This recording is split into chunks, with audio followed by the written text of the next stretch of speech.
Hey, good evening, everybody. I want to welcome you to the Journey Center on our third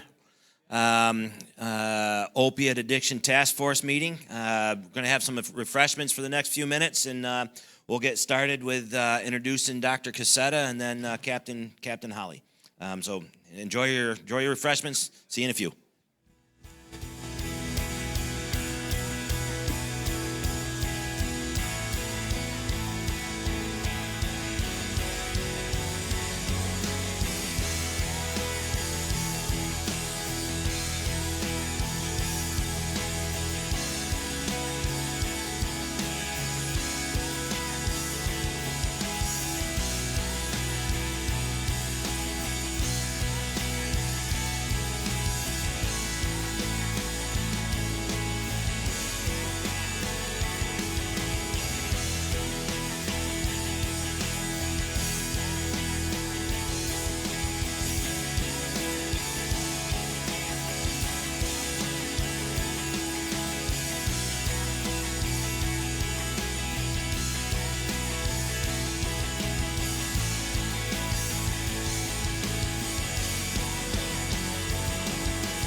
All right, we're gonna get started. So probably what, like everybody knows, we've had kind of a predator invade our city, and the response has been, really outstanding. And this is our third opiate addiction awareness task force meeting, where community people are coming in and just getting informed about just what this predator is doing, and then secondly what we can do as individuals to do something about it. And first we just want to say thank you for coming and showing just such a concern for the people of our great cities and community. And tonight we're gonna kick it right off with something that's just really outstanding. The Chemung County Sheriff's Department has launched Operation Hope. And Captain Sean Holly's here, 27-year veteran of the force. He was here during our banquet a month ago, gave a short presentation, and we asked him to come back really to give his full presentation on what Operation Hope is and how we can partner with the force and what these guys are doing inside our community to kind of kick this predator out, which is really what our goal is. Tell the predator you're not welcome here. So Captain Holly, if you'd come up, and just if you would just give a nice standing clap ovation for him for his service. Thank you, sir, and it's all yours.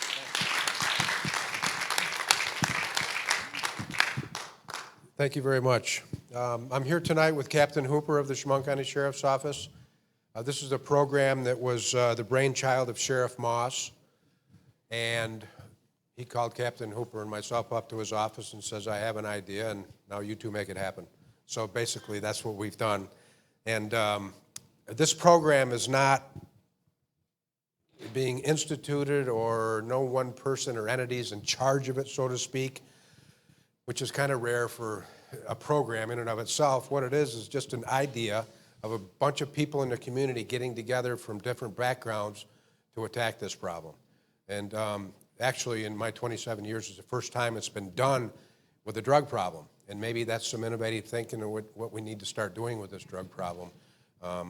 But just let me give you a little bit of background about myself so you know where I'm coming from.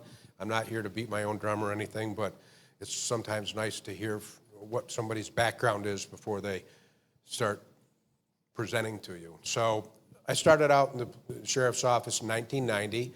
I was a deputy sheriff on patrol. I became a canine handler, which really propelled me in law enforcement, I think, just being a canine handler. I got to work with different task force and narcotics and did searches and different things like that. So it really helped me understand things right off the bat.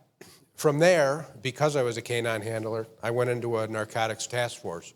There I was an undercover police officer. I worked in the undercover world. I worked in narcotics. I did major investigations, minor investigations, all that. So I got to see what the drug world was all about. And I got to see what the drug world was all about, not just from a law enforcement standpoint. I got to see what the drug world was about from a people standpoint.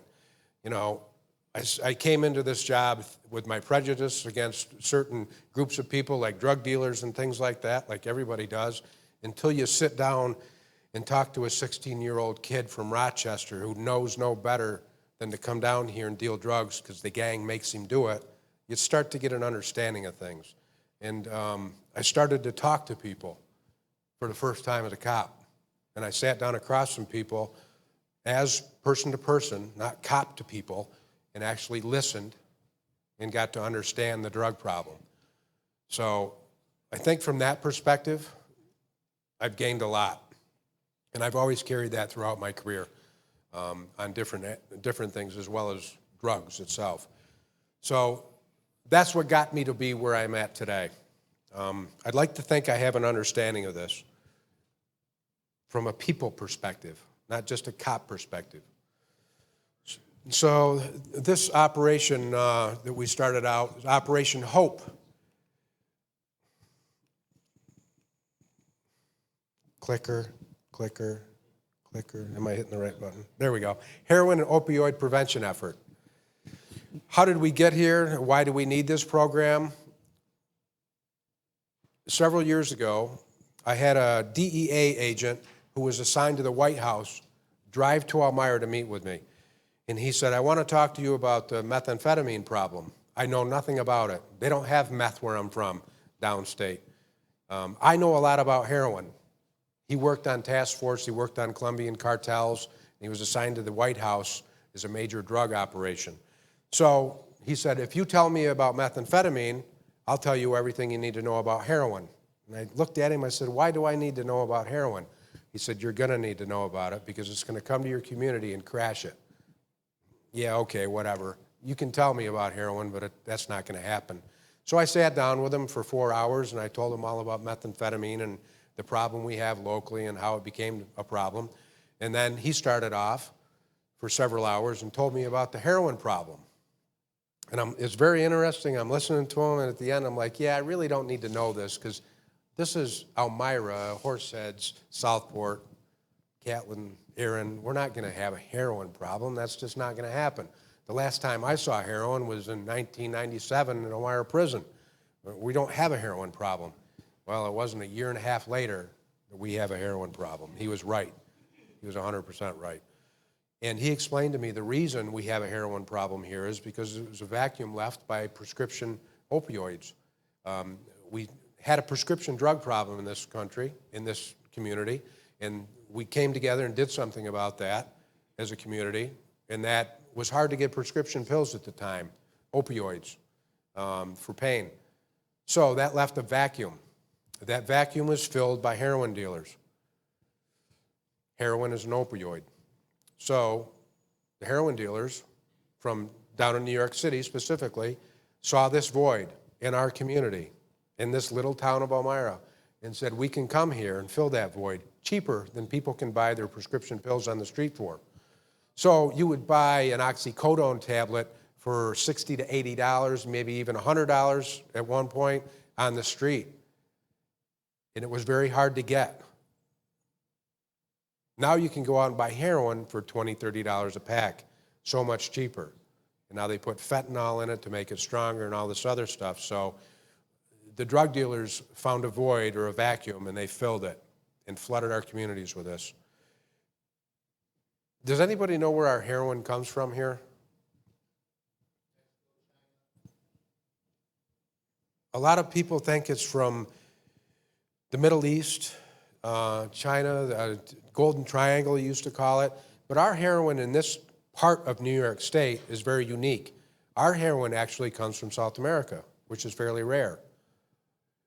Does anybody know why that is? We have a strong Spanish community in New York City who can make connections in South America, and there's no middleman, which cuts down the cost, and most importantly, it cuts down confidential informants. Because when you have to go to other groups of people to deal drugs, there's always somebody that's going to be a rat in there.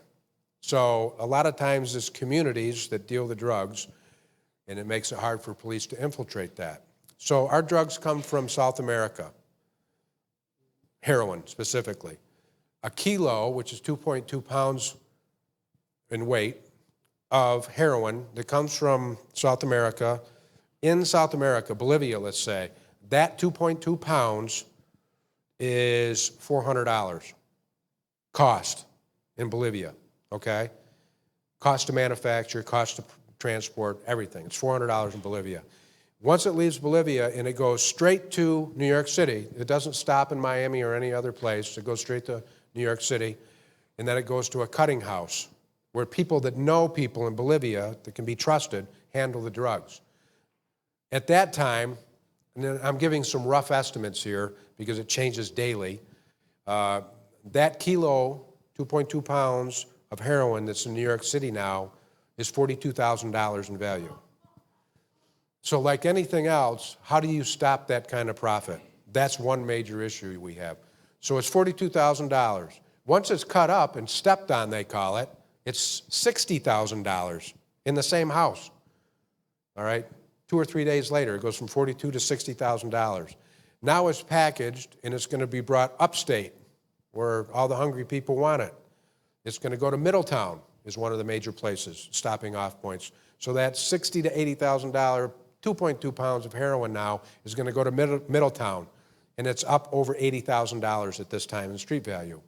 So then it comes to Elmira. It's probably $90,000 to $100,000 in street value now. So you go $400 in Bolivia to Elmira, New York, at almost $100,000 for 2.2 pounds of something. All right? So that in and of itself is a huge problem. That's where we get our heroin from locally. That'll change. You know, something will happen, and that'll change.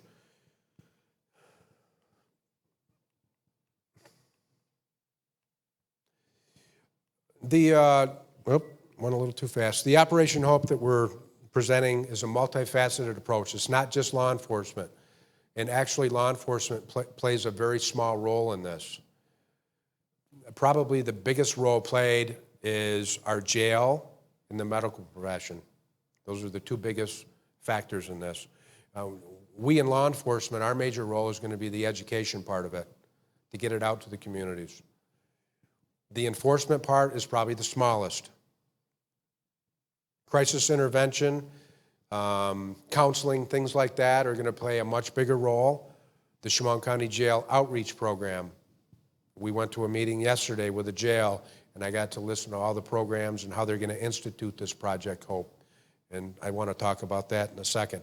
So Operation Hope is actually a multifaceted approach to try to educate the public and get everybody engaged in this so we can deal with this as a community, because the law enforcement can't do it alone. We don't know how. We don't have the resources. We just can't do it. We've never been able to deal with a drug problem before, all right? Be it crack cocaine, be it marijuana, be it any other type of drug. We've never been able to deal with that as law enforcement. We put a Band-Aid over it in this country, all right? We don't stop it. We don't help people after we arrest them.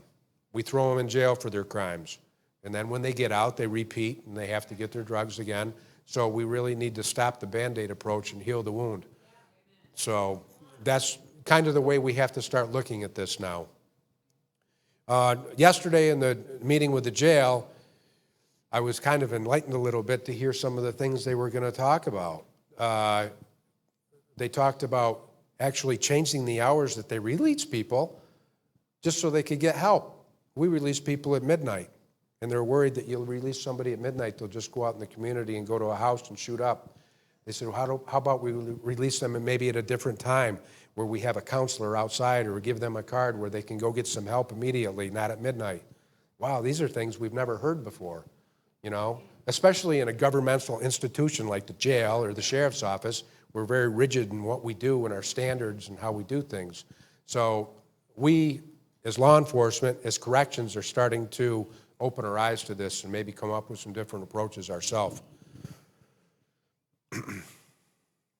Why heroin? Why now? Heroin, opioids fill that void that we talked about. Society was already addicted to opioids before heroin came to town. We were a society that was addicted to painkillers. Think about it. You don't have to look far in your own family or community or friends to realize that people abuse these things for whatever reason. It starts out as legitimate. You have a back injury, whatever. You can't deal with the pain, all right? You're prescribed an opioid to dull the pain. That's what they do. You get off, you can't get the pills anymore, you still want to deal with the pain, what do? You buy them on the black market, but that became difficult because now we can't buy pills on the black market. That dried up, and it's very costly to do that. That pill could be $100. So why not go to Elmira or Southport or wherever and buy a $30 bag of heroin that's actually more potent than the pills were? The drug cartel dealers seized the opportunity. Very difficult to deal with that. It's cheap. Heroin's $30 a bag. In some places, it's $15 a bag. All right? That's very cheap. The high lasts for up to several hours. It's easily obtained. What's that? Yeah.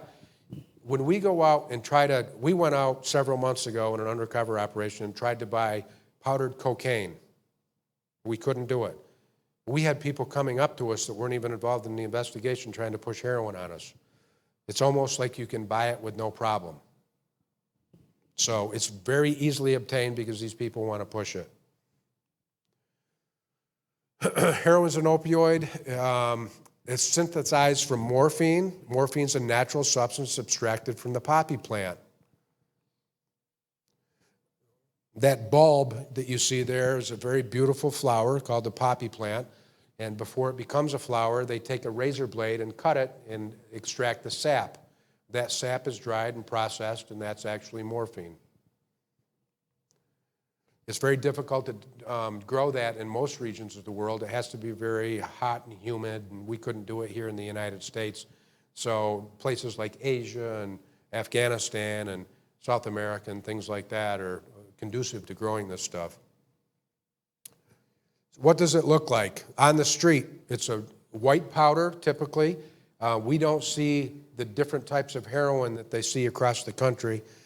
We typically see it as a white powder, an off-colored white powder. Now, when you get to the southeast, they have black tar heroin, which isn't as potent, is not as good quality. So we don't see black tar heroin or brown heroin here as much as they do in other parts of the country. Ours is typically white. It's packaged in a material made of wax paper, and it looks like a miniature gum wrapper. The reason they use wax paper is because if you use plastic, it becomes static, and you can't get the heroin off it, and drug users don't like to waste any of their drugs.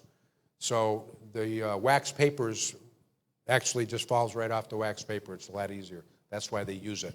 And they'll put stamps on it, various stamps. Some of those kids like. There'll be cartoon characters. There'll be different things that they'll put stamps on it. The drug dealers will try to identify their drugs, so if somebody's using that, they can say, geez, that's a good heroin.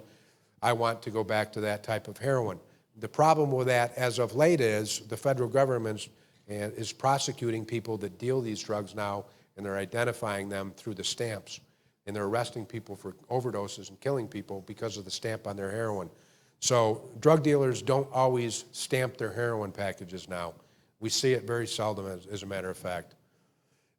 They do put it in plastic baggies. It's not common, though. And they do put it in cigarette wrappers, different things like that. So the packaging material can vary, but typically it's wax paper. That's what it looks like. How's heroin used? A lot of times people say, how can somebody stick a needle in their arm? True, I can't stick myself with a needle. It's no fun. Nobody likes to do that. But think of it this way. Most people start out using heroin by using pills first, an opioid. So they're already using an opioid. Then they might crush up those opioids and snort them. All right, so it's entered through the mucous membrane. A little quicker reaction than just taking a pill. So they start using heroin. I'll use it the same way I crushed up the pills, through my mucous membrane, and I'll snort it. That works for a while, and then that's dulled a little bit. So they say, geez, you know, maybe I'll smoke it. And they'll put it on tinfoil, and they'll heat the tinfoil up, and they'll inhale the smoke. It's called chasing the dragon. After a while, that won't work so good. So inevitably, they go to the needle, and they start sticking a needle in their arm or wherever in their body. So when you hear somebody, how can a school-age kid stick a needle in their arm? This is how it starts. Opioids are medications with similar effects to opium, which they're derived. Their intended purpose are to dull pain. When I've talked to many people who have used heroin, and they describe it as it's a very instantaneous high, especially when it's injected, and it feels like their body is floating away from them, all right? It gives them an intense feeling of euphoria. But after the drug wears off, it's very painful, and they need to get that drug. It's not just mental, it's actually physical. They need to get that drug back in their system so they can feel well again, they call it, because they're very sick when they're not on the drug. So it's a continual thing. They need to keep using it. Opioids were prescribed by physicians, so we as a society started thinking, geez, these aren't bad things. If I take a pill to dull my back surgery, how can that be bad? If I take a pill because I cut my finger off. How can that be bad? We all think that way. So we as a society started off thinking these are not bad things right off the bat. All right. Oops. Go back to this. We're seeing opioids manufactured on the black market now with what we call pill presses. We're seeing a lot of fentanyl and different drugs like that that are manufactured on the black market. No laboratory inspections, nothing. They're coating these pills, and they're stamping them so they look like other pills, but they're very dangerous. We don't know what they contain. You've all seen it in the news. We've had overdoses and deaths because of this in pill form. It's no different than the heroin or the fentanyl that they take and put in their arm. Oops. What do opioids look like? If I could quit hitting this button so many times. Codeine is an opioid. It comes in a white pill or a capsule. Tylenol number 3 is an opioid. Oxycontin, Percocet. Percocet's very popular on the street. We find a lot of people that are manufacturing that on the black market, and we're finding that that's just as desirable as heroin in certain circles. So those are some of the common opioids. Morphine. Okay, morphine and fentanyl, the last one, are very common.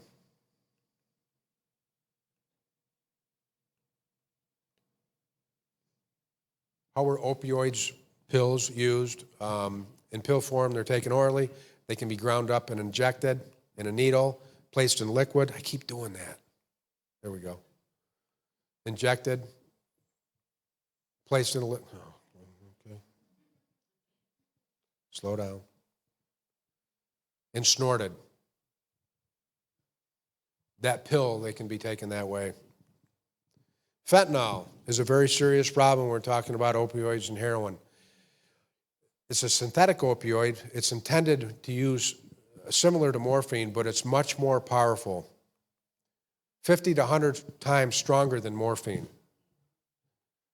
Prescribed to patients with tolerance to other opioids and severe pain.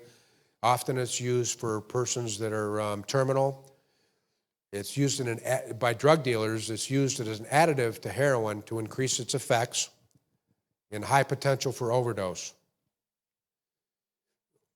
So you have a drug dealer that has this heroin from South America, and it's in powder form. There's no laboratory, there's no measurements, and they take some powdered fentanyl and they mix it in there. How much is there? We don't know. All right? This is a substance that's 50 to 100 times stronger than the heroin. So if they put too much in it, it's going to cause an overdose. All right? They do this because they want their heroin to be the best heroin. All right? They want their clients, their drug users, to come back to them because it has the most intense high. So they're putting these chemicals in it.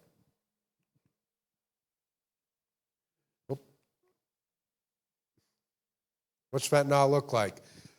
It comes in a white powder form or a blue pill form. But on the black market, who knows what they're hiding it as. Fentanyl, normally, when it's prescribed by a physician, comes in a patch form. And it's put on the body, and it's introduced into the body through a patch, like a nicotine patch. Back several years ago, 10 years ago, we found a problem with fentanyl. People were stealing them from people that were prescribed it, and they were putting it in drinks and drinking it, or they were eating the patches, and we had a lot of overdose deaths just with those. And now they're adding this to heroin. We've seen some overdoses with fentanyl in and of itself. That's a gram of salt. That's how much fentanyl can kill you. 1 grain. All right?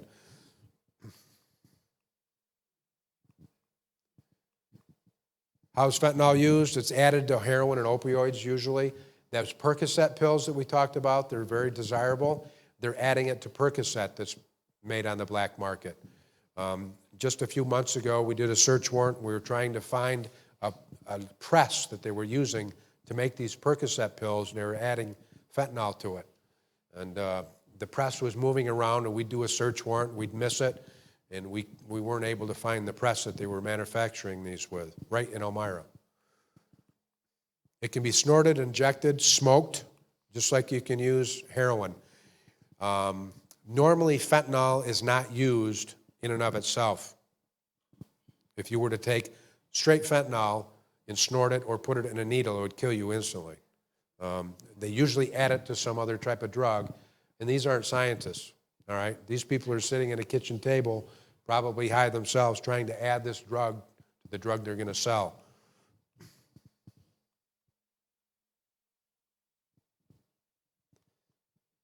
Usually it's in a patch form when it's prescribed.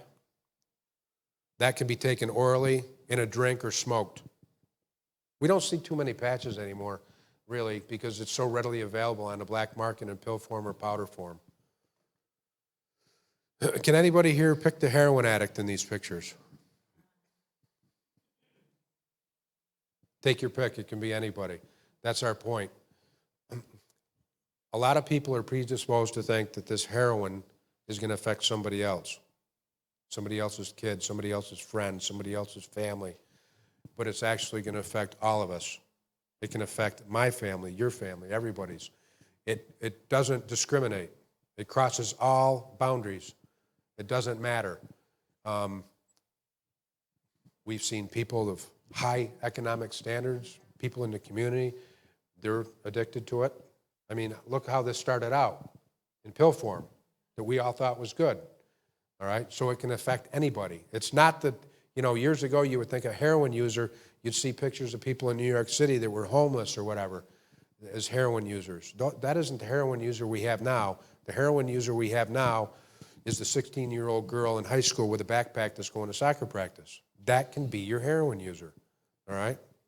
So you can't pick out, you can't be prejudiced and say, oh, that person's a heroin user, because you don't have to look far to find one. It can be anybody. Heroin doesn't care who you are, doesn't care if you're employed or not, doesn't care what color your skin is, doesn't care if you're rich, poor, or in between. It doesn't discriminate at all. Doesn't care if you're a young kid or an old person. I was surprised to hear years ago, my sister was a counselor, a heroin counselor down in Pennsylvania. She had a 94-year-old woman that was addicted to heroin since she was 13 years old. Yeah. And back then, heroin didn't kill people because they didn't have fentanyl in it. It was a very weak heroin, all right? Today's heroin is almost pure heroin. It's not stepped on too much because it's so cheap.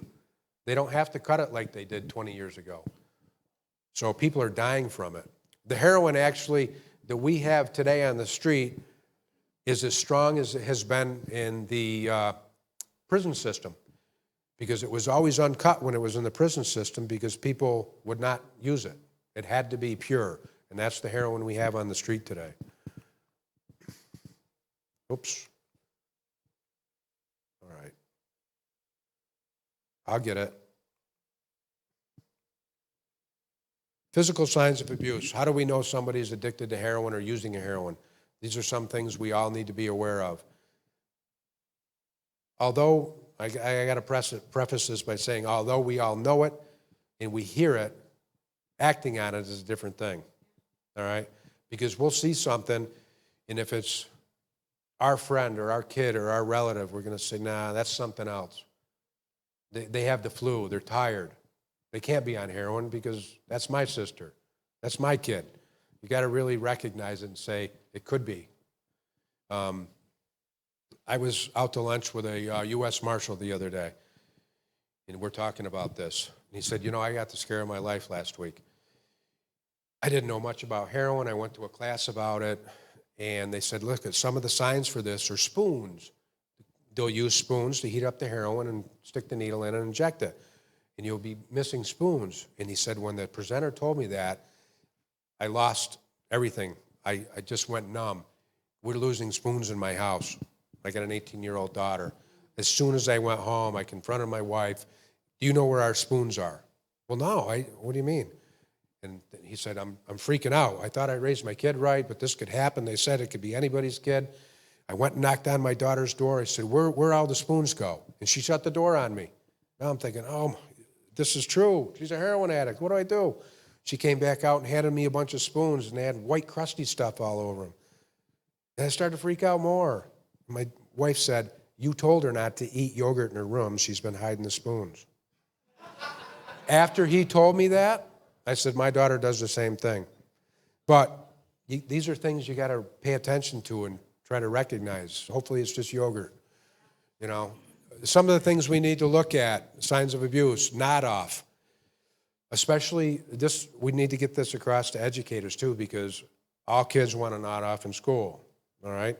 That was my sleep time. I'd stay up all night and play, and I'd go to school to sleep. But really, you need to pay attention to that. If somebody's falling asleep when they shouldn't, early in the morning, they've had a lot of rest, and you know they're not responsive if you try to wake them up, that's called a nod off. That's an effect of the drug. So you need to pay attention to that, all right? If somebody's continually nodding off and falling asleep, that's an effect of the drug. Loss of consciousness. Most people just don't lose consciousness.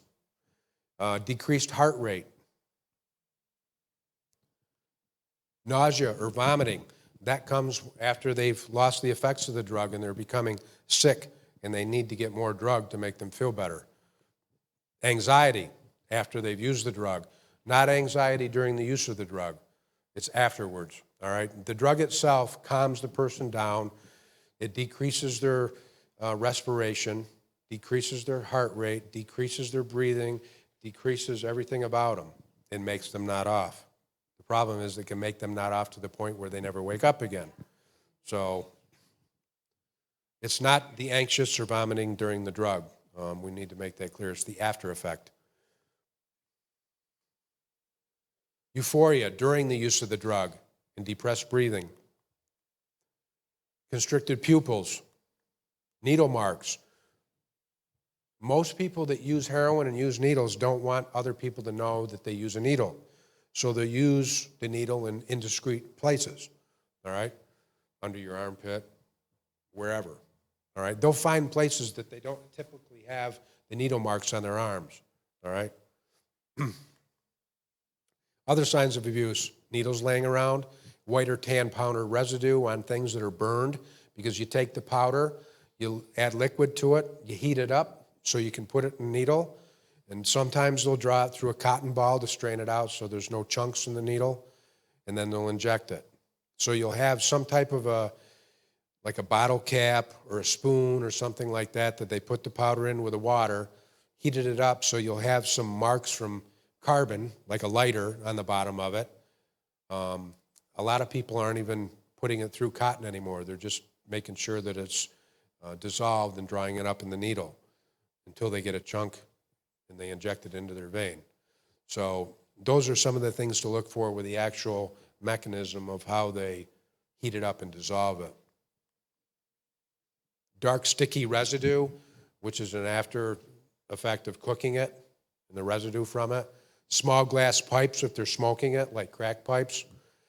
Foil with burn marks, especially if they're smoking it. Rubber tubing, they'll do that to tie off to get a vein.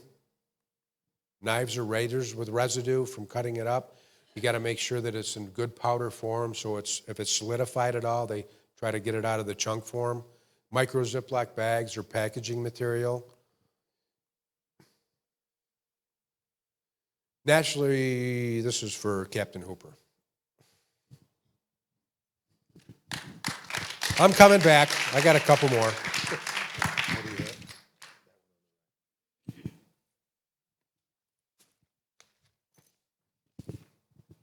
Good evening.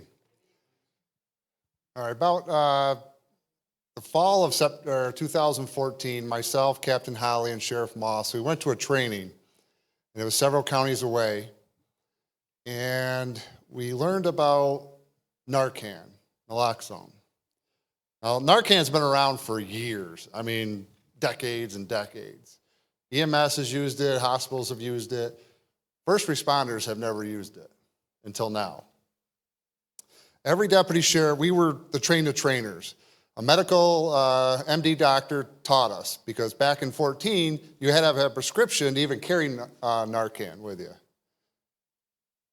You had to have it. You couldn't just carry it out without a prescription. So she gave everybody a kit after we did this couple-hour session to learn how to use it properly, and everybody got a prescription from this doctor. Luckily, the state came by the next year and said, you don't need a prescription. We want more Narcan out there. The more there was, the better off people are going to be. Narcan is amazing because I haven't dealt with it until 14. I've seen it being used by Irway ambulance at a scene of an overdose, but to physically use it, it's amazing. We do not use the needle. I don't want deputies running around trying to stick people with needles. We use intranasal. It's just liquid that goes into the nasal cavity. I am telling you, there are people that would be clinically dead. There's no breath, there's no pulse, they're blue, they're dead. We squirt that in both nostrils and they wake up like they just were sleeping. It's amazing. So every deputy was taught how to use Narcan. Every deputy that drives around in our pretty black cars carries a Narcan response kit with them. And I'm proud to say we've saved a lot of lives by doing that. The problem was we kept saving the same lives. We would go to the house, zap them with Narcan, they'd wake up, or we would take them to the hospital would check them out, maybe they'd jam them some more Narcan. They go right back out. Guess what? They went right back to shoot up, because when I use Narcan, it takes all the effects of that high away from them. So they want more. And there's been famous cases in New York State. John Bon Jovi, his daughter went to a college in upstate New York. Her roommate overdosed on heroin. The EMS arrived, Narcan, she was survived. She lived. That's great. The police charged Bon Jovi's daughter and the victim with possession of heroin. Can't do that. So, like the captain said, we go around and we say, we put Band-Aids on a lot of things. You got a domestic, you don't like your husband that day, we show up, we tell you to knock it off. If an arrest is needed, we'll make the arrest. That's it. That's all we do. Go to family court. Go get a divorce, whatever you want to do. Go see your minister. That's not my problem. We put Band-Aids on things. But what we saw is we kept using Narcan on the same people over and over. There was no follow-up care with them. So that's why Operation Hope came about. People are dying from this drug.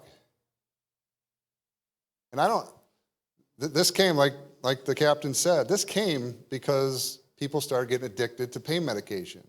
I don't blame the doctors. I've talked to many physicians. You know what they said? They said when they were in medical school, it was taught to them over and over again, you treat pain. Nobody should be in pain. And that's what they do.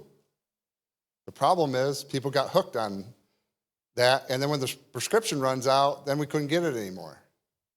So we said, okay, we got a prescription medication problem. The A comes around, twice a year we come and collect all your used medications because they were selling it and stealing it from grandma and grandpa and mom and dad, taking it to school.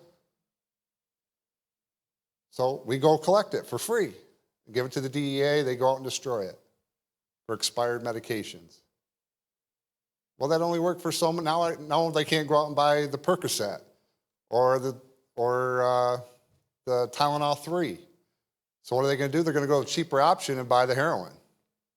It's cheap. You can find it anywhere.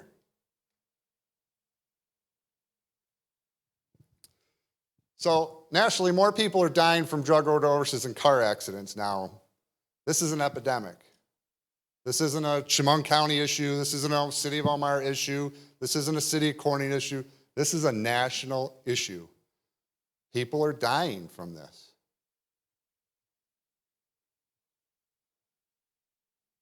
In Chemung County, the average annual death rate of opioids is 12 a year.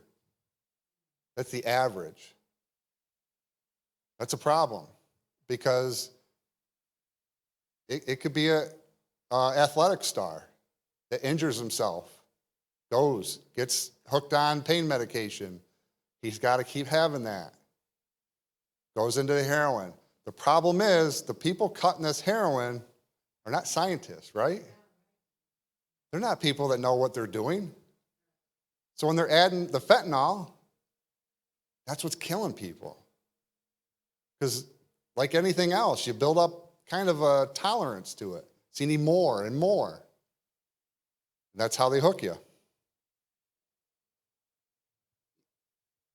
ER admissions. Since 2010, you can see it drastically increases. It's 190.7% increase over these years. That's too much for opiate overdose.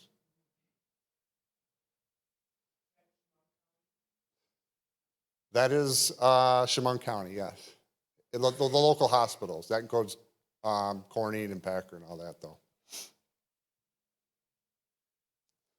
Overdose. It's ingestion of a drug in doses more than recommended. Well, there's no recommendation for heroin. The doctors don't prescribe heroin. They don't know how much is too much.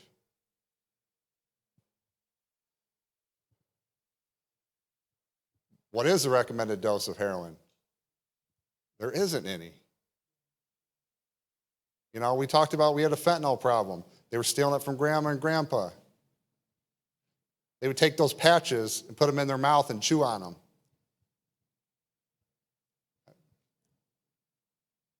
But they wanted that feeling. They wanted that relief of pain. They're just looking for things. There's always the potential for an overdose each time the drug is used. It could be your first time, or it could be your 10th time, or it could be your 100th time. But your chances are, at some point, you're going to OD and nobody's going to be there. The one individual, we had Narcaned 4 times just for the sheriff's office, and I know the state police have gone there twice. We waste a lot of Narcan on this guy. And we keep asking, his mother hugs us, oh, you saved him, oh, great. I said, oh, you know, that's great, you got a mother that cares, but there's no treatment for this kid. The last time we responded to that house, his friend, they're giving those to drug users too, because they know it saves lives. His friend Narcaned him before we got there, brought him back. But we asked him, we said, why do you keep doing this? Do you want to die? And he said, no, but I know you'll be there to save me. I said, but you know what? What if I get a flat tire? What if I can't get there quick enough? You know, the sheriffs and the troopers, we cover a large area. What if I can't be there for 20 minutes? You're not going to be there the next time. But he keeps doing it over and over.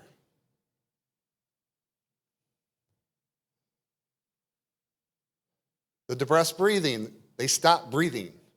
And I'm going to tell you, I have no medical degree, but I can tell you through the experience, we could do chest compressions and rescue breathing and put in AED pads on them, and until you Narcan them, they're not coming back. You could do it forever. That just does not work.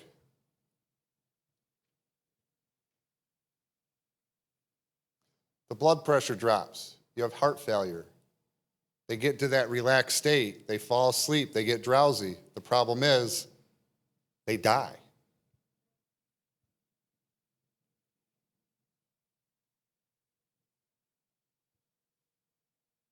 Early medical intervention.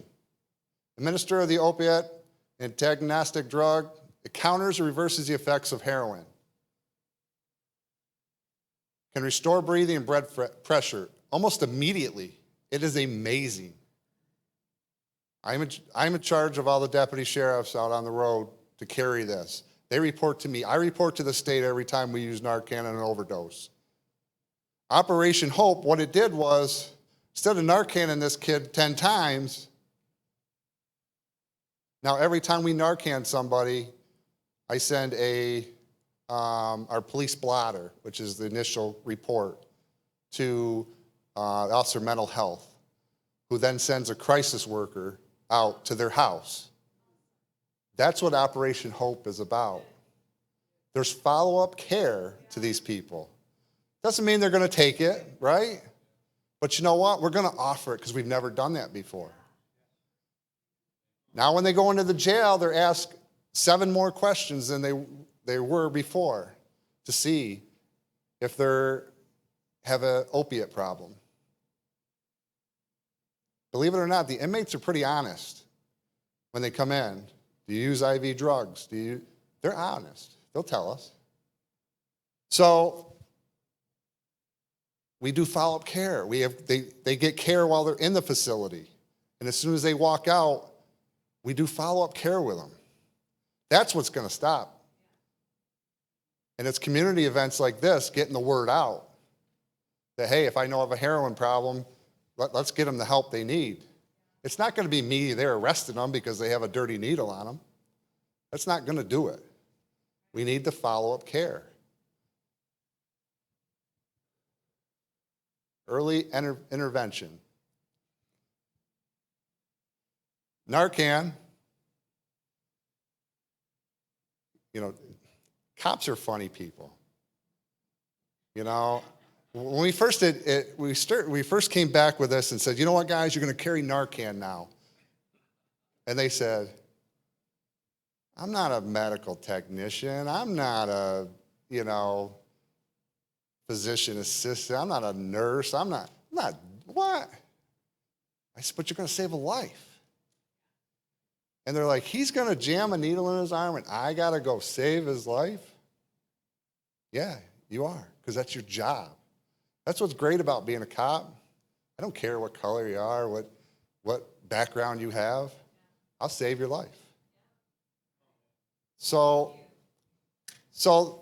the great thing about when we went and Captain Holly went and did teaching the first classes, we showed them Narcan.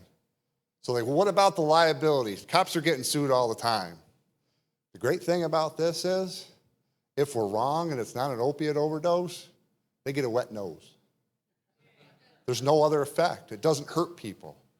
I could spray my nose right now. There is no effect to it, unless you're having an overdose from an opiate-derived substance. That's great stuff.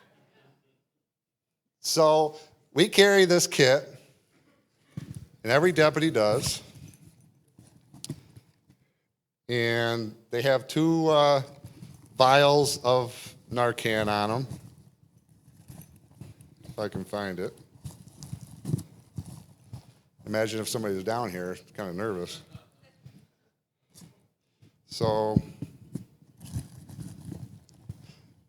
every time I get a deputy use it for the first time, they always break the first vial. I don't know what they do. But anyway, that's all it is.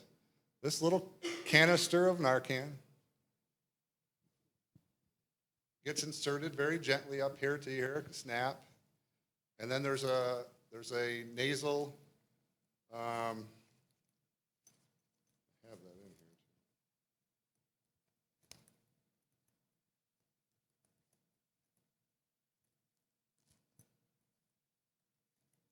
Oh, there it is.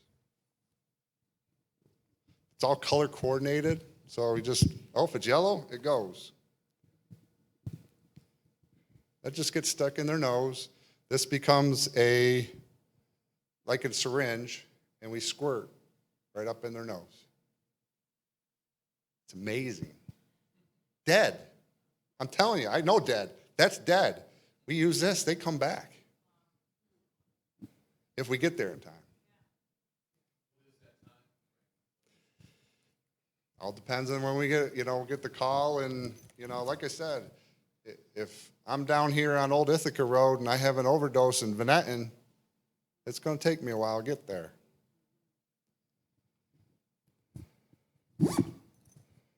Everybody's different on the time. It's depending on how much they use, how quick their heart and breathing stops.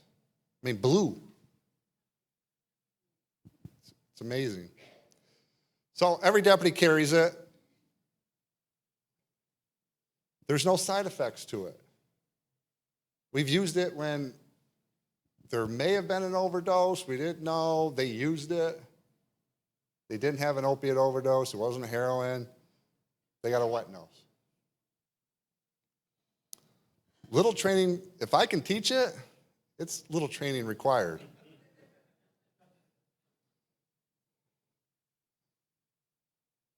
Fast. I do a report to the state, and I send it up to the state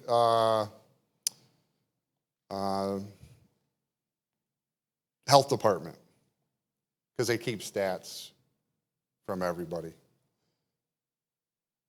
Less than a minute, normally, we get a response from somebody.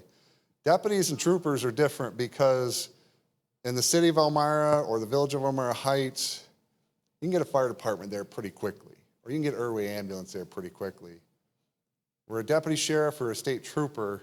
We're in the outskirts a lot of times. We're normally the first ones going to get there. So that's why being a first responder, this is what it was designed to do for people, is give it to me and the deputies, because we're going to be there before the fire department or Irway ambulance. Year to date, we have saved 15 lives. 15. To me, I keep all the record keeping. I do spreadsheets. I report to the director of mental health. I report to the State Department of Health, all of our stats. 15 is a great number. We didn't save everybody, but we did save 15 people. But now we're going to give them some follow-up care. That's what they need to get off that stuff.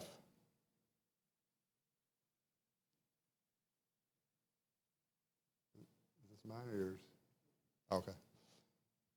If you suspect heroin or opiate use, act immediately. Don't wait.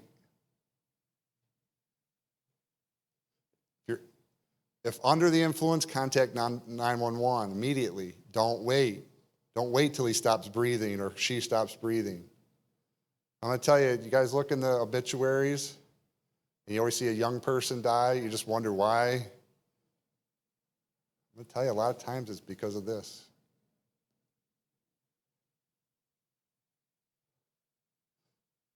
Phone book, internet for treatment. There's places out there that will get them unhooked on this stuff. It's not an easy process. The captain explained to you before, they're sick when they don't have it. We see it in the jail. They go through withdrawals. But it's the only way to kick that habit. The key is to act once the problem is recognized. The person using can't stop on their own. They don't want to stop, most of them. They don't want to do it, but they can't stop. If the problem is ignored, it may end in death. And you got to ask yourself, well, my kid can't have a heroin problem. Well, I hope I don't have to show up someday in uniform because he's OD'd in his bedroom because he doesn't have a problem. If you think law enforcement is involved, you think there's not cops out in the whole country that aren't hooked on, maybe not heroin, but prescription drugs? There are. There's doctors, teachers, lawyers. Doesn't matter. What kind of effects on the community? Property crime. Property crime will rise. Finish. I just wanted to say something about that because we dealt with it today. Our property crime in Chemung County has gone up exponentially. That means burglaries, car larcenies, people breaking into cars. People didn't used to do that. Even with the crack epidemic that came in 1989, we didn't see that type of property crime. The methamphetamine epidemic, we didn't see property crime related to that so much. We're seeing property crime that's unbelievable right now because of this. People have to get money to go buy their heroin. So he sees it every day with the car larcenies. How many times a week, Captain, would you say we have a report of car larceny, somebody breaking into cars? 7 days a week, all right? And they'll steal anything, change, glasses, cell phones, anything, they steal it for this. Just today, well, we've had a problem with some people that are homeless, and they're living in tents, and they come out of the woods, out of their tents at night, and they break into people's homes, and they break into cars. This has been ongoing for a while now. Just in the last week, I think we had 4 or 5 burglaries where they broke into people's homes and stole their color TVs. And they're selling them, not to pawn shops or to fences. They're actually bringing the TVs to their drug dealers, and they're giving them heroin for it. So you give a drug dealer a $400 LCD TV, and they give you $30 worth of heroin, all right? And then after the $30 bag of heroin's gone after 4 hours, they got to go get another TV. So it's a real problem. So we made contact with these people. We found out where they were yesterday. We did our homework. We went down and got them today and arrested them for this. They'd been breaking into cars and houses for months now because they have a heroin problem. So I called over to the jail and I said, I have 2 Hope candidates coming over, and they're going to be there on $30,000 bail, so they'll be there for a while. So let's start the process. All right? They're both addicted to heroin. The girl we talked to said, I've been addicted to heroin for a long time. It started out as crack. Now I can't get crack, so I went to heroin. I commit crimes. I prostitute. I do these other things so I can get money for heroin. It's pretty sad when you sit down and talk to somebody and they don't even have a place to live anymore because of this stuff. They're living in a tent, and you know, they're eating things that they find on the street and stealing food. You know, they're not bad people, they're people. You know what I mean? That's the way it is. So property crime's gone up. Violent crime's gone up as well, but people on heroin aren't violent people. All right, they're very sedated and relaxed and calm and cool. We don't see any problems normally with people on heroin, normally. What we do see is violent crime for people trying to get the money to buy the heroin. So these people that break in these houses, just the other night we had an elderly woman say, somebody was in my house when I woke up and they were stealing my purse. Well, I've investigated cases where the people have been killed during those crimes. So we see that. Loss of life and overdoses, that's probably the biggest problem we have. There's no reason that we as a society should allow this to happen. We shouldn't allow people to die because of a drug. So we as a community, it's not somebody else's problem. It's not the cops' problem. It's not the medical field's problem. It's not the parents' problem. It's not the drug user's problem. It's all of our problem. So we as a community really need to address it. And it's the first time that I know of that we're doing that with a drug. All right? Financial burden on medical system, and it destroys families. The financial burden, we don't often look at it that way, but it's there. You have to pay us overtime to go deal with this as a community. The medical profession has to deal with it. So our insurance rates go up, just things like that. The larcenies that occur, these people that have their TVs stolen, it's property, it's monetary, but still, somebody's got to pay for that. 2 color screen TVs, that's money, you know, in daily, all over the country. So it's a huge burden. And it destroys families. That's probably the biggest thing that I see. And, you know, I don't have the answers. When somebody comes to me and says, my kid's hooked on heroin, and this happened, and it was somebody I used to work with, his ex-wife, that called me and said, I need help with my kid. What do I do? I don't know. I'll give you some answers, but I don't have all the answers. I don't know all the answers. Let's get together. I'll give you some people. You get answers from all these people. Hopefully you'll be able to paint a picture. All right? So I think that's it. Any questions for the captain or I? Any at all? Yes. Says that half the nation's kids are growing up in a single-parent household. I lived in Ithaca for 25, 30 years. Drugs were always there, but they were in the art community.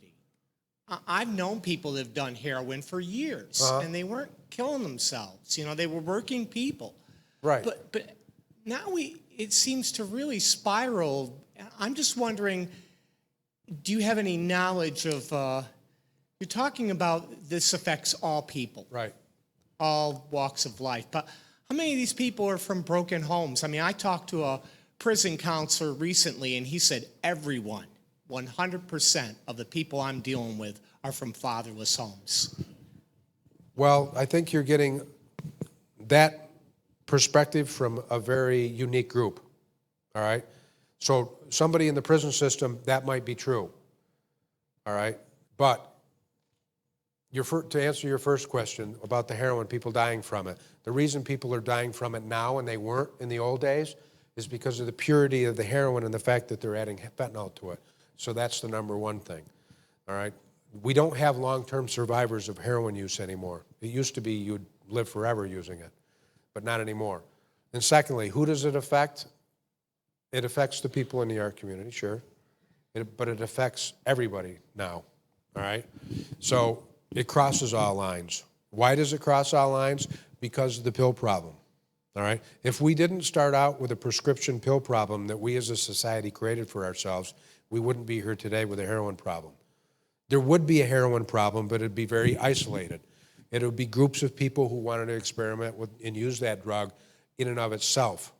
But we got flooded with this prescription drug problem, all right, in our society. So that's why it affects more of society than it did then, if that answers your question.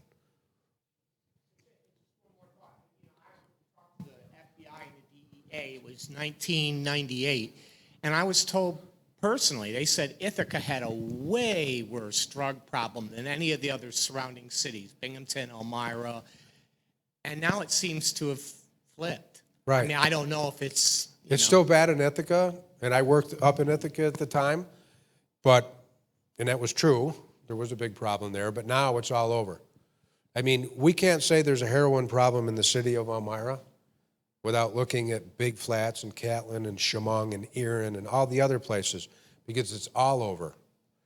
It's in every school. You can't say it's in Elmira High School because it could be in the Big Flats school. It's everywhere. And I think once we recognize that, we'll start to learn a little more. Because when we don't recognize that, the kid that nodded off in Big Flat school, that can't be heroin, so let's not address that. But it could be heroin. You know what I mean? So. First of all, captains, we just want to say thank you for your heart and for your attitude towards this problem for our kids, you know, for our families and our community. We just want to applaud that. Yeah. That's just, you know, the truth. And obviously, you know, it begins, you know, with Sheriff Moss and the whole team there, and the fact of just the idea that you guys have had, that you guys have come up with, I believe is brilliant. Those are my comments, because I think it is going to take a community to fix the community. Absolutely. But I wanted to ask you, because you guys brought some real wisdom in the fact of the progress where they start by snorting, then they move to smoking, and then it gets to the injection. If you were, I don't know if you're prepared to answer this question, but where's the actual beginning of that journey to step into the harder drugs? We often, in our counseling with kids, you know, marijuana they feel safe with it. They feel, what's the big deal about it? And I've heard that it's kind of the social drug that's kind of acceptable in various places and ways and culture and all that stuff. But we're finding that, you know, like those, like you said, that they kind of build a tolerance to it. Would you say that's a similar dynamic that's going on? It's very much like marijuana. And you'll understand what I'm saying in a second. I grew up in the 70s, and I know what you're saying about marijuana. It was a culture, it was a music, it was the way you dressed, it was everything. But still, it was a gateway drug to other drugs. A very good friend of mine that used marijuana in high school is now in federal prison because of that, because he graduated to methamphetamine and killed somebody in a home. You know, that's one of my best friends did that.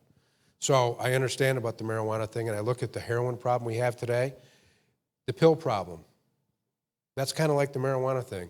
It's not dangerous. It's for a benefit. It's for my back, all right? But then the pills are definitely a gateway drug. It's a gateway to heroin and other opioids. So there's kind of a correlation between that and pills in that regard, all right? So it starts out there. Where do we step in, you mean, to help somebody? With the help that you guys are suggesting and getting them for the aftercare and that kind of thing, I mean, when we're doing in the counseling that we do with iMetter and that is, we try to find the root issue. And I just was wondering, what are you guys discovering? I mean, if pain was the original issue for taking the prescription drugs, is it pain, soul pain or emotional pain or relational pain or financial? Are there other things that are triggers to have the need for the gateway drugs or to the heavier drugs? I just didn't know if you guys had any. It becomes physical and mental at that point. It could still be it could still be, you know, the pain part, but a lot of it's physical and mental. That the people I've talked to, you know, they'll tell you, I used to be addicted to painkillers because I had back surgery, but I'm okay now, but I'm not okay because I use heroin. So it's an individual thing, but most people I talk to say, yeah, that was then the pill thing, but now it's the heroin thing, and I don't know what to do. So I think you know, here's what it boils down to. When we look at our friends and our family and other people in the community, and we see some of these indicators, right then is the time to act and pull somebody aside and say, I'm here, I want to help, do something, rather than say, and I've seen this a lot, you know, rather than ignore the problem. I don't want somebody to know my kid has a problem. I don't want to approach my kid. I don't want to approach my brother, sister, father, uncle, and you know, breach that. I just want to ignore it for now. Hopefully it'll go away. Hopefully it'll get better. And the next thing you know, they're lying on the floor dead. There is, you know, you got to act now. Because like he said, the first time you use it, you could die, or the 10th time. So as soon as you see a problem, we need to get in there. And a lot of times we don't do that. We like to try to ignore the problem for a while. Maybe it'll fix itself. But this stuff isn't going to fix itself when you're hooked on it. And going with the American way, back in 1970s, one dose of Narcan was under $1. I've seen it up to a couple $100 now, because the manufacturers know we're using it, we need it. So, you know, you heard about the EpiPen. It's the same thing with Narcan. I mean, it's very expensive stuff. And now, I mean, in the last 2 years, it's gone up 140% in cost, which used to cost us, you know, I think it was $24 a dose, is now costing us almost $60 a dose. And remember, I got, you know, 24 deputies that are outfitted, plus school cops that have it. Everybody gets 2 vials. That's a lot of money. And every 2 years they expire. So it's not cheap for us. So luckily the county of Chemung is dedicated, and the county exec himself said, we got to get it. We're going to buy it. Just get it. We'll budget it for it. We need to get this stuff. So. Yeah, what's wrong with our community and our government now? You know, we should be pointing our fingers at them saying, do something about the cost so everybody can get it. I mean, I'm all for free commerce, but, you know, there's something wrong with that. You know, making money on this thing.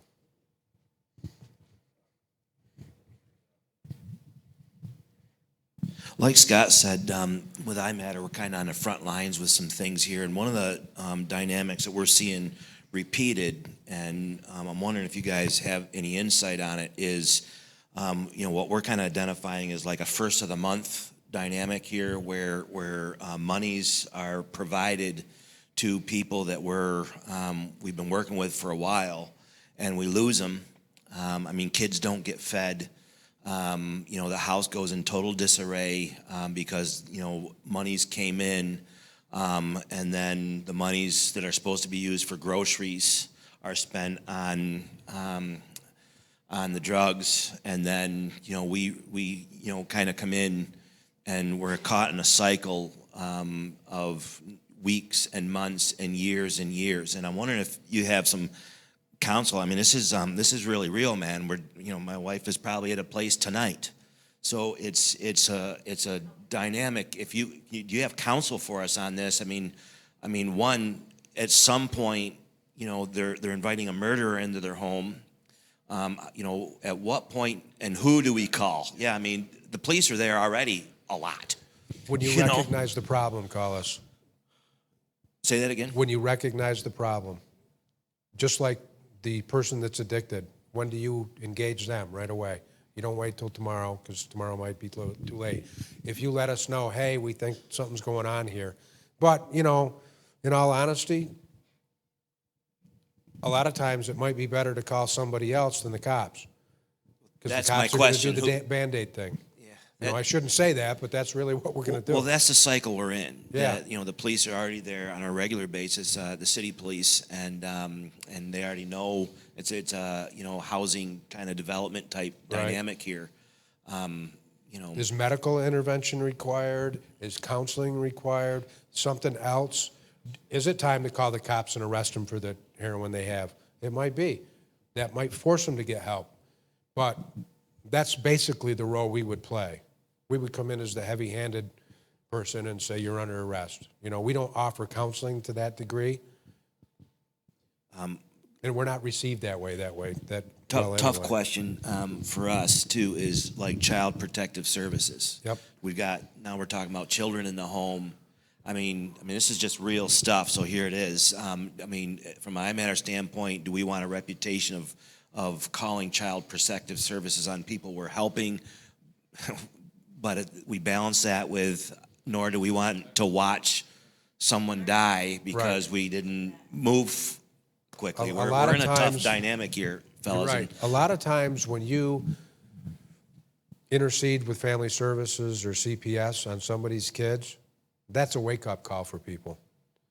Geez, they took my kids. I better stop using heroin. I better get the help that everybody says I need. You know what I mean?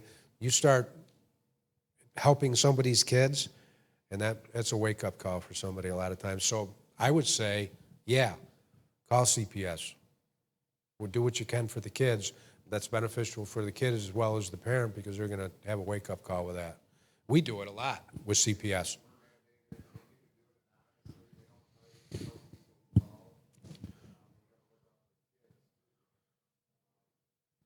We've seen some really bad situations for kids, you know, where the parents, God, we just up in a case about a month ago where infant didn't have diapers for 3 days, you know, because they were too busy, you know, doing their drugs and it was a meth issue there, but, you know, yeah, we got to protect these kids. So, and like the captain said, I think sometimes that's the wake up. The mama needs that, oh boy, you know, because they're not bad people. They're just hooked on bad drugs. So, Yes. So what does, you talk about a user and you talk about it can be anybody. So, how does a high school student use it? How do they still function during the day, or, how would I function during the day if I have a full-time job? Do you have to set time aside to do this? A lot of them do. A lot of them use it first thing in the morning, and they call it getting well. They're injecting the poison into them veins. They call it getting well, so they're not sick and nauseous anymore. And then after that, they can get up and function. But for the first couple hours, they're slow and sedated and nodded off, but they'll get up and function throughout the day. And people learn to do this. They learn to have a job. They learn to go to school. They learn to play football and soccer and everything else. So, they'll get around that. Like anything else, people will do what they have to do to satisfy their own needs and then still function. Some of them don't, but a lot of times that's what happens. So when it goes south, they're just, their use goes up? Or Yeah, it does. and a lot of people say, how does somebody in high school or junior high that has everything provided for them, you know, they don't have to want for anything, they have food, they have friends, they have family and everything else, how does this person use heroin? Well, it's just like anything else. Somebody's friend says, hey, try one of these pills. I had a case like this. Girl tried it. Now she's an opioid addict. Peer pressure. The football player broke his leg. Anything, you know, it happens. And I have a hard time with it. You know, I have a hard time understanding how some kid in high school can use this stuff. It blows my mind. I don't understand it, but it's real and it's there. So, yes. Hi. So I understand that your primary purpose right now in talking to everybody is to get the people who are addicted to heroin, opiates, to a better healthy lifestyle. But I want to address the prescription drugs that were the gateway drugs to this. The baby boomer era is going through from now till 2029 at the highest peak of going into our older senior years, and it is not unlikely that many of us will have surgeries of different types and different natures. So what is the medical community going to be doing with regards to these prescription drugs that are needed for a setting or a time period so that people who are in need of that are not going to get into a situation that is just going to increase them to another level? Right. I think we've started that. I think the medical profession has started to do that. They did it with me. I actually totally avulsed my kneecap in 2008, and it was very painful. And my doctor said, I am not prescribing you an opioid. And I looked at him crying, saying, please, I won't. He said, I will not do it. And he didn't do it. And I lived through the pain. But, you know, sometimes we just have to deal with pain to get better. You know what I mean? So hopefully, I think the medical profession is starting to do that, and society is going to have to accept it. Yes. Yeah, absolutely. Bailey, and I actually work for Guthrie. And I will tell you that within Guthrie itself, I've also been working with Broome County Substance Abuse Center. I've been working with Guthrie. I've been working with Wilson Hospital. And I will tell you that there are substantial steps that are being taken in the medical field. The prescriptions are not being written like they used to. When we have a patient come into the ER, they are being treated differently than how they used to be treated. They're not walking out with 90-day prescription of OxyContin. They're walking out with the 3 to 7 day prescriptions. So things are changing. They're not as quickly as we want them to change. I will tell you that Guthrie has been having meetings weekly to discuss this issue. Like I said, it's not happening as quickly as we would like, and I hate to talk on behalf of Guthrie because I'm not a physician, but I've been involved in many of their meetings, and I will tell you that they are taking substantial steps. So if you have concerns about that, talk to your doctor. You know, don't just walk in and be handed a prescription and walk out. Talk to your doctor. Do I really need this prescription? My child, you know, your child breaks a bone. The doctor, you know, used to write them a 30-day prescription. Pain is a part of life, and it's okay to have pain.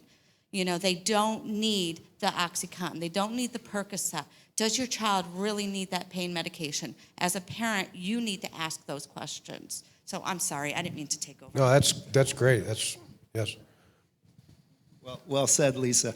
I remember about 15, 20 years ago, the Purdue Pharma rep came to my office and told me that I could cure back pain, and I could do that with OxyContin. And I didn't fall for it, but a lot of people thought it was the right thing to do, and OxyContin sold billions and billions of dollars worth of product. And what has happened recently, as the captain mentioned, these pills are not on the street anymore because we have drastically curtailed our prescribing. I don't think I was ever a real big prescriber, but I have drastically curtailed even my prescribing. And we had a few years ago We had the internet system to track overprescribing come out. Every time we write a prescription for a controlled substance, we have to go in and see what that patient has had from other providers. And recently we had the CDC come out with guidelines that tell us exactly how we should treat pain, the steps we should go through before we prescribe opiates. Unfortunately, what I've also seen coming out lately on the internet is Purdue Pharma is reacting to the fact that we have really curtailed our prescribing. I don't think they're going to do very well with this media campaign to try to resuscitate the sales of their products. But I've seen that. So yeah, the drugs on the street have pretty much disappeared as far as the pills, I would Yeah, say. they're hard to get.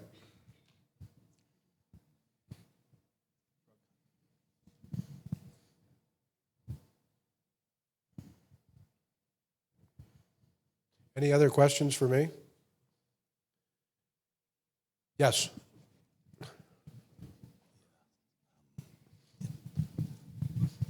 So I realize this is dependent on like how much they take and what they're taking, but can you give a general time frame from the time that the person takes the drug to the, like in an overdose situation to when they would become like unresponsive, and then from that point how much time you would have before the Narcan would no longer be effective? There's really no time because it depends on the purity of the heroin.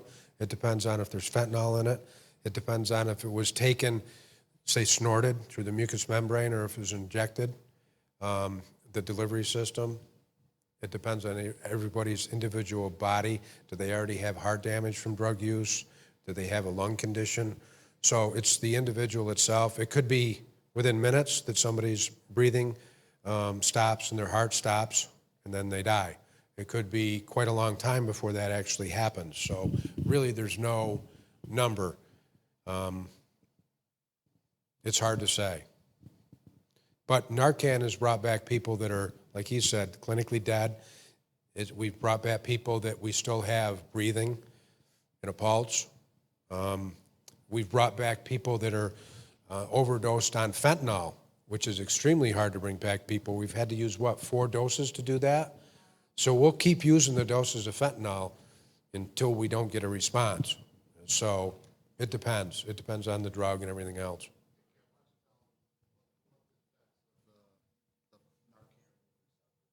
Oh, well, Narcan, what it does, we have receptors in our brains for drugs, heroin, whatever. We have receptors in our brains for a lot of that stuff. So the heroin reacts to the receptor, gives you the feeling of euphoria and all that other stuff. And what this antagonistic drug does when we introduce it, it instantly goes to that receptor and shuts it off. All right, so there's no more heroin effects. It actually just stops the receptors from receiving anything to do with that drug. So it's instantaneous. But if the person's already dead, we can stop those receptors, but we can't bring back the heart and the breathing once that damage is done. All right? Yes? So you had mentioned that you had went to a house and the kid overdosed, but his friend brought him back from Narcan. Is that something that's easily obtained by the public? And if it is there a threat of them overusing it to intentionally overdose to?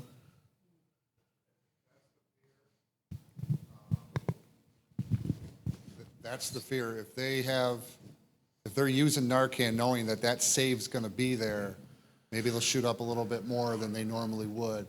And sometimes even Narcan's not going to save you, you know. It's a great tool for first responders, but, you know, this generally doesn't decide if you live or die. You know what I mean? This is going to save somebody that we can get there just in time, but a lot of times we don't make it in time. So that is a fear. However, I know in some communities, they'll have, you know, halfway houses and they'll start giving this stuff out. But now we have a cost factor. You know, these halfway houses, they operate on a budget like we do at a home budget. They don't have money to spend on stuff like this sometimes. So, you know, luckily this friend had their own Narcan kit, was able to save them. But, you know, but that is the fear. If they know that save's there, You know, are they going to use more? I had that very question raised at a school board meeting that I went to. They wanted to talk about the use of Narcan in the school and having it near their first aid. And they're debating this. And I'm going, if you can use this to save a kid, put it in your school. You know, come on. What's there to debate here? And one of the persons said, well, wouldn't be inviting the use of drugs in a school. Wouldn't somebody feel comfortable using it? Well, you don't have to let the students know that you got it, you know. And who would have access to it, they said. How about the janitor who's here during things when teachers aren't? Teachers, every teacher, everybody have access to it that can give it to a kid. This is a no-brainer, you know. Somebody else had a question in the back? Yes. Okay. Pardon me. Are they developing some sort of substance to somehow kill an addiction of some kind? I'm not aware of any. They do treat heroin abuse with other drugs that are similar to opioids, and there's a new drug now that I don't know much about it, Vivitrol, is that the name of it? I don't know too much about that either, but there are drugs that they use to treat the abuse itself, yes. But a lot of times when we start treating the abuse of a drug with another drug, they get addicted to that drug. So we have to be careful with that. And I'm not a professional in that area, but that's just what I've seen. Well, that's a good introduction. Let's bring up a couple of professionals in that area. We do have a few more people, Captain, if you don't mind staying up. What? Yeah, no, we're not done yet. So if you don't hang out Kick a little me bit off longer. if you want. Oh, no, I'd like to have you stay right up here because I got a feeling questions will keep coming up. We have Lisa Appleby. Lisa, where you at? If you don't mind coming up, Lisa, she's a recovery specialist. Is this Bradford County, Pennsylvania? From Bradford County? Tioga County, okay. Lisa Bailey, who I think you've already heard from Endless Mountain, but she's got an extensive resume with local hospitals, it sounds like. And Kyle Saxon from the director of the Trinity House. You know, the best I can see, we got, you know, the professionals here in treatment to also answer some questions. So, you know, we got about 20 minutes. We'll stay long. So let's kind of keep this going and see where it ends. If you want to also just maybe a minute, just introduce each, you know, who you are and what you do, that'd be great. Sure, okay. So first of all, I guess I want to say, what do we look like? Who are we? Do we look like your neighbors? Do we look like your moms, your grandmas, your nurses? Who do we look like? Because I'm the mom of an addict. And I'm the junkie that you Narcan 3 times. I'm also the licensed practical nurse that was taking care of your grandmother in the nursing home. I'm the sign language interpreter that worked for Riverside Elementary that was teaching your deaf children sign language. I'm the daughter of a married Christian family, so I do have a dad, and I don't have any trauma in my childhood. And I'm in long-term recovery from heroin addiction. My name is Kyle Saxton. I'm the director at Trinity of Chemung County, CASA of Livingston County. So not many people know it as well, but I also am in recovery myself. So again, you know, going from where I was to where I am today, again, hopefully by looking at me, you would not be able to tell I had that issue. So again, like just kind of like what Lisa was saying, it affects all walks of life. You can't tell just by looking at someone. And we all do have the possibility to recover, and when we do, we can do whatever we want and pretty much go anywhere we want. Amen. Really good. So I'm just going to take a couple minutes and tell you a little bit more about myself. I know, y'all want to know, right? First of all, like I said, I'm the mom of an addict. I do a lot of speaking. I travel extensively through Broome County, New York, Tioga County, Tompkins County. I do a lot of speaking. I do a lot of the rallies. I do a lot of the speaking in the churches. I do a lot of speaking. But tonight, I decided to switch it up a little bit. And instead of telling you my story, I want to tell you who I am. My husband and I just celebrated 26 years of marriage, 26 wonderful years of marriage. I was raised in a Christian family. My father was a preacher. I had the perfect childhood. I got married, actually met my husband in a Christian school. We always joke because there were 10 in our graduating class, so we were top 10 in our class. Yep, I was pretty smart. So, so my husband and I got married. We had 2 beautiful children. We bought a beautiful home with a white picket fence. We have a dog and a cat and a boy and a girl. Perfect home.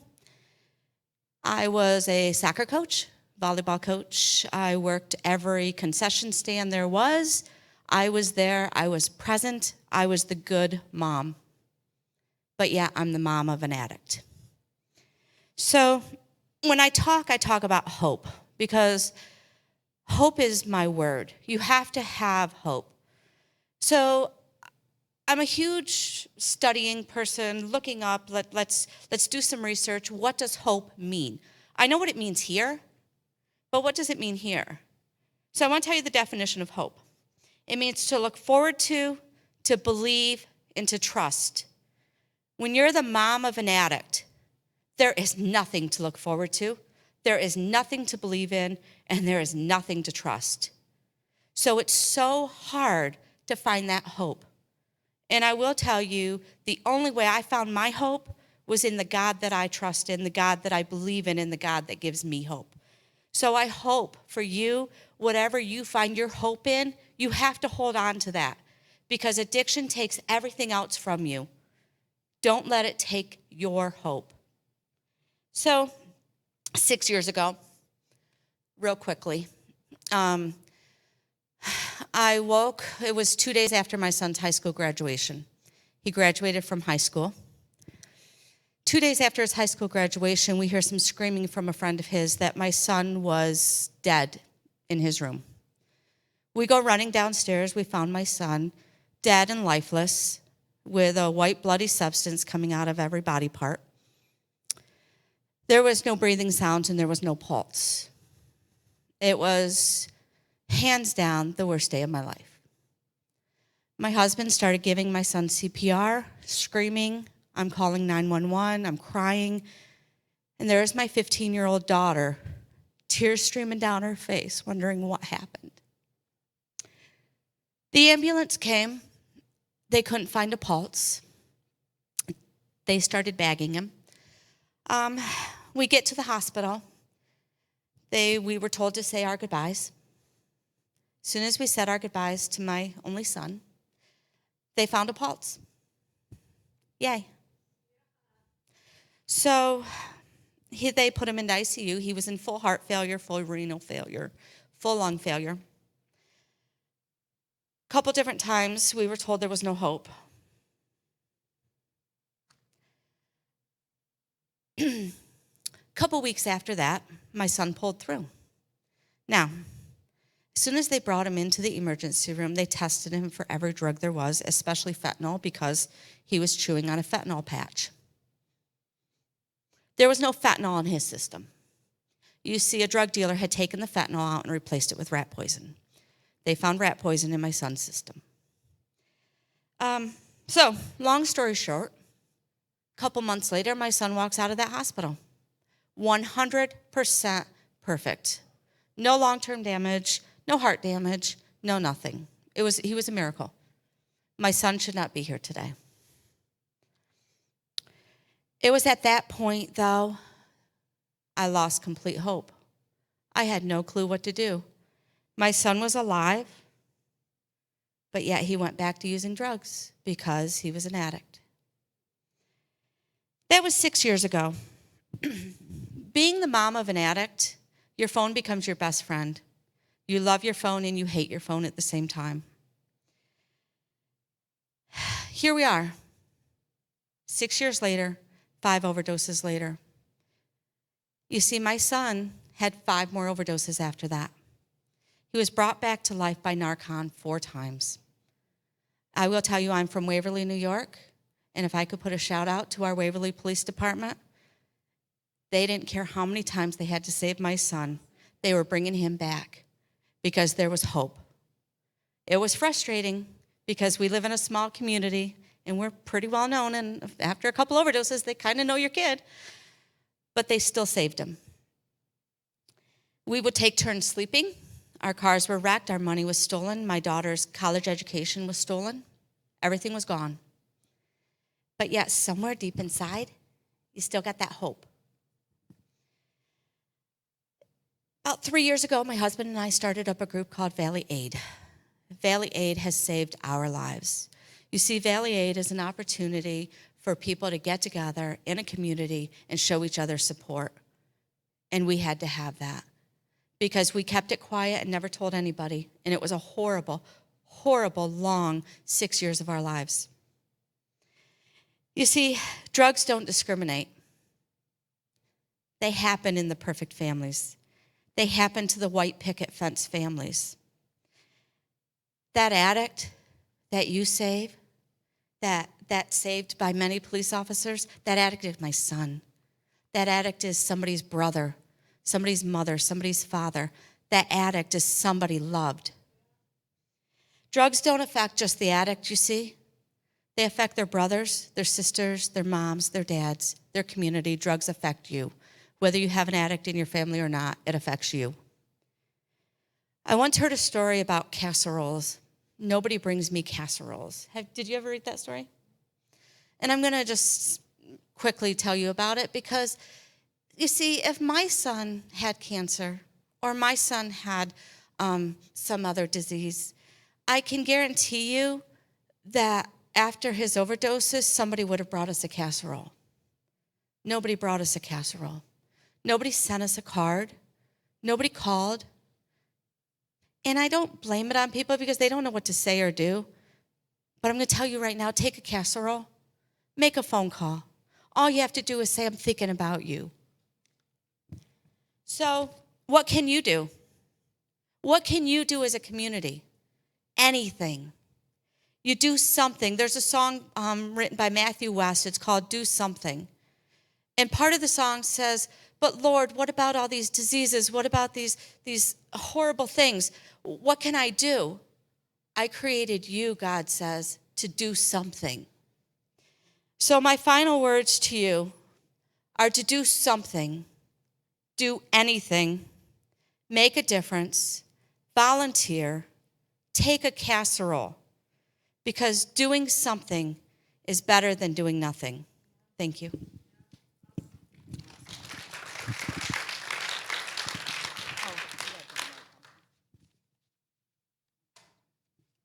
All right, my name is Lisa Appleby, and I'm a recovering heroin addict. And I'm also a certified recovery specialist for Harbor Counseling and a clinical aide for Bradford Recovery Center. So I'm a pretty busy lady, all day long, in and out with addiction and recovery. So I'm in the trenches all day long with people that are just like myself and just like Lisa Bailey's son. And it's an absolute honor because, like, as we sit here and talk about it, I think that that's one of the most important and one of the very first steps that needs to be taken in beating this epidemic is actually talking about it, because the shame and secrecy behind this disease are just as deadly as the drug itself. So the stigma that is enwrapped in addiction becomes just as fatal as all these overdoses because nobody wants to talk about it because they're ashamed. I refuse to be ashamed of a disease that I have. My disease started out with prescription painkillers. I was never that child that you would have looked at and said, oh yeah, she came from a broken home, she's gonna be a junkie. That wasn't me. Top of my class, honor society, student council, prom, homecoming court, twirling the baton in the parades and playing the clarinet and singing with a chorus. Going to church every Sunday with my grandma. Not your typical heroin addict. And it wasn't until I was married and I had children and I was prescribed painkillers. And suddenly, here I was, valedictorian in nursing school, had a great job, had my career, the husband, the white picket fence. And I was strung out on opiates. And then I gave birth to my second son, also strung out on opiates. That's the brutal reality of this. So my children were taken from me. I did time in the Chemung County Jail. I lived in Elmira. Like, I'm your next door neighbor. And that's the brutal truth. And it wasn't until 7 treatment centers later, 3 overdoses, ICU stays, that I'm now, able to sit here in front of you guys and travel all around the state. Like, how amazing is that with 3 years sober? Like 3 years clean from heroin. How amazing is that? But it's only because addiction is the disease of disconnection. And what treatment did for me is build that connection. And treatment, like they never gave up on me. They continued bringing me back after I overdosed. They continued putting me in the treatment centers. I have the privilege of working for the same treatment center that treated me when I was in active addiction. This is Chris Husband, our addictions counselor over at Harbor Counseling. Wave your hand. Hard worker. What an amazing facility. So at Harbor Counseling, we have a huge treatment team with 10 counselors. We do 20 treatment groups a week, 3 of those being in the Tioga County Jail. And I'm the certified recovery specialist, so I do all the peer support and recovery support. So my job is to bridge the gap, and that's like between the different services in our community. So, the addict can come into the facility and have CYS involved, probation involved, not have housing, not have an education. And that's my job as a CRS, is to bridge all those gaps so there's not those black holes that our people are falling into, because that's exactly what they are, is our people. Not those people, our people. And I am one of those people. And it's been an honor, guys. I'll answer any of your questions whenever you're ready, but I don't want to take up all your time.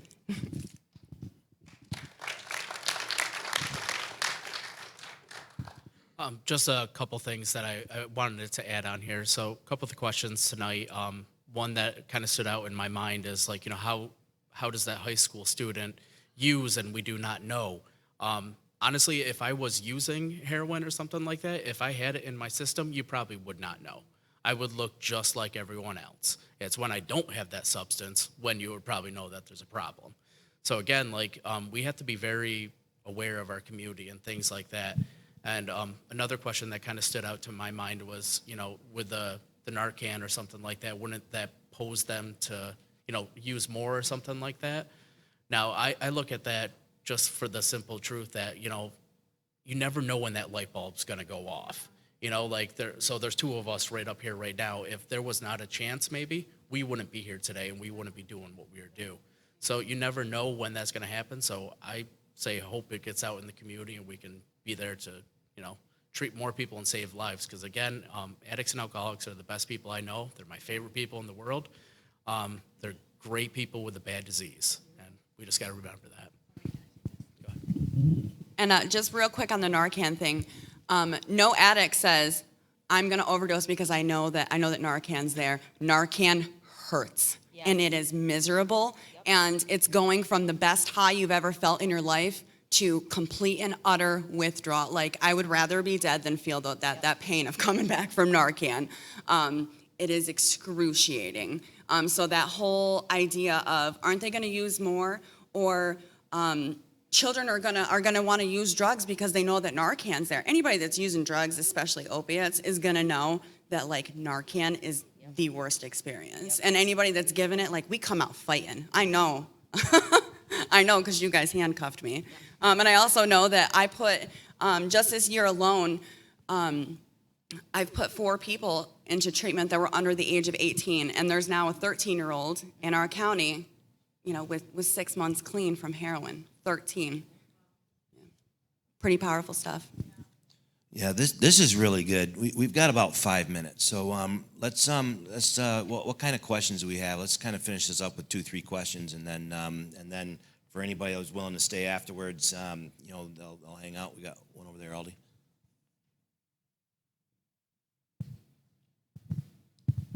How do you get the addictive person to admit that they have the problem and agree to some sort of help? So the thing I'm going to start with that is we can't control any other person. And that is no one likes to hear that, but especially with the family members, as the addict's getting sicker, a lot of times the family member is just getting just as sick and trying to help them.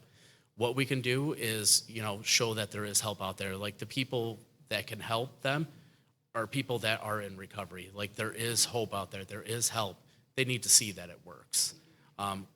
There's nothing I can do to make someone admit it. That's something they got to feel themselves.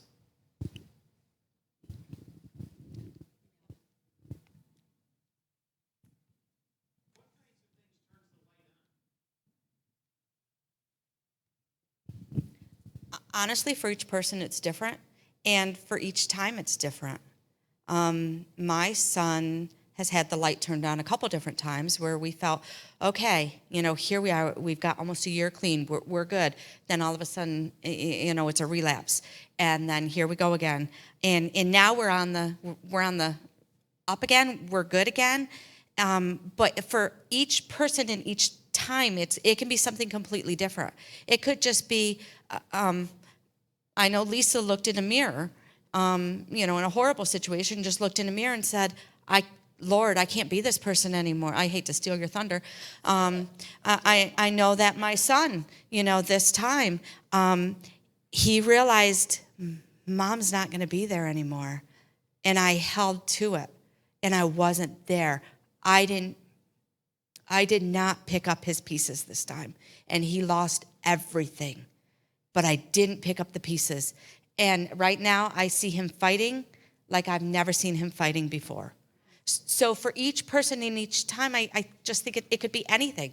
It just could be anything where you hit that moment. And a lot of people say rock bottom, but I hate rock bottom because rock bottom could be here and rock bottom could be here. It's just for each person, it's different. Right. Yep.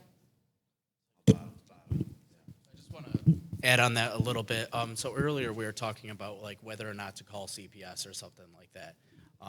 I do believe that the addict and alcoholic has to feel this kind of stuff, and that's kind of what makes us go to our turning point. When I think I'm helping the addict by not calling CPS or bailing them out of jail and doing all these things that are coming from a point of love, I'm probably actually hurting them in reality. So that's just something to remind ourselves on. It goes against everything that we feel inside, but that is the best thing to do, honestly. And I think it's really important to remember that relapses can't be viewed as failures. Relapses are viewed as lessons. So I was that chronic relapse, or that person they labeled as that chronic relapse. Or it took me 7 treatment centers to get it. But each time I learned a new skill or a new tool that has been able to help me in my long-term recovery now. Each relapse meant something. There was a lesson that was learned out of it. But each time, like my rock bottom became different. CYS was involved. They took my kids. Send me to rehab. I'm ready to try. And I did try, and I learned a lot from that. But then I didn't understand the importance of aftercare. So when I got out, I said, I got this. I got 28 days. I'm good. And then and then I relapsed. Caught some charges, went to jail, had a detox in jail. That sucked. Ready to get help now. I'll try some aftercare. Tried it for a week, tried it for 2 weeks. I got this. I'm good, Mom. I'm good. You can give me my kids back. Nope. Relapsed again. And at that point, it was the overdose, being found on the side of the road, in Towanda, completely overdosed. And I'm ready to try again, send me back to treatment. And then I got out and hooked up with an old drug dealer, an old friend. You know what I mean? There's that lesson. Can't hang around with those people. Relapsed again. Check myself back into treatment. You know what I mean? So each time it changed for me because it couldn't have been viewed as a failure, and it needed to be viewed as a lesson.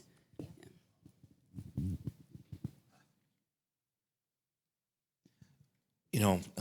Thanks so much. I want to just, thank Captain Holly and Captain Hooper. Many of us have been around law enforcement people. My older brother actually chased down the Escobar group. Was one of those guys that was in Curacao and Bolivia and Colombia and Peru for all through the late 70s and early 80s. And you've met one of my closest friends, the Undersheriff of Cortland County. I just want to tell you guys and echo something that Scott said. The compassion you guys carry is just on your shirt sleeve, and thanks. just so much. It's awesome that you guys are leading a force because of the kindness that you carry and the compassion that you carry for the people that you're serving. And you know, I just want to thank you for that. It's awesome. English probably can't even, doesn't do it service. Thank you so much. And you know, for you guys, I mean, I want to get cards. This is real, man. I mean, the stories you're telling is the real deal, and I don't know how many of us have not been touched by this at some level or are walking through some level of this, you know, today. So the experts in the field are sitting up here on the stage too, and you know, if we haven't, I'm not just. We'll close with this. For me, I don't know what to do. I haven't been there, so I don't know that you can, like, you know, go 7 times and recover. I didn't know that. Just if you're willing to, that teaches me something. You know, Kyle, you just gave me something for my toolbox because I don't want to take somebody's kids. You know what I'm saying? So thanks for that. Thank you for you guys. Thanks for you guys. Thanks for you guys. And, you know, now Scott's going to cry now, so we better shut this down and have some, is there any refreshments left? And if you're, feel free if you hang out. I'm sure the people at Stay will ask any further questions. So thanks so much for coming.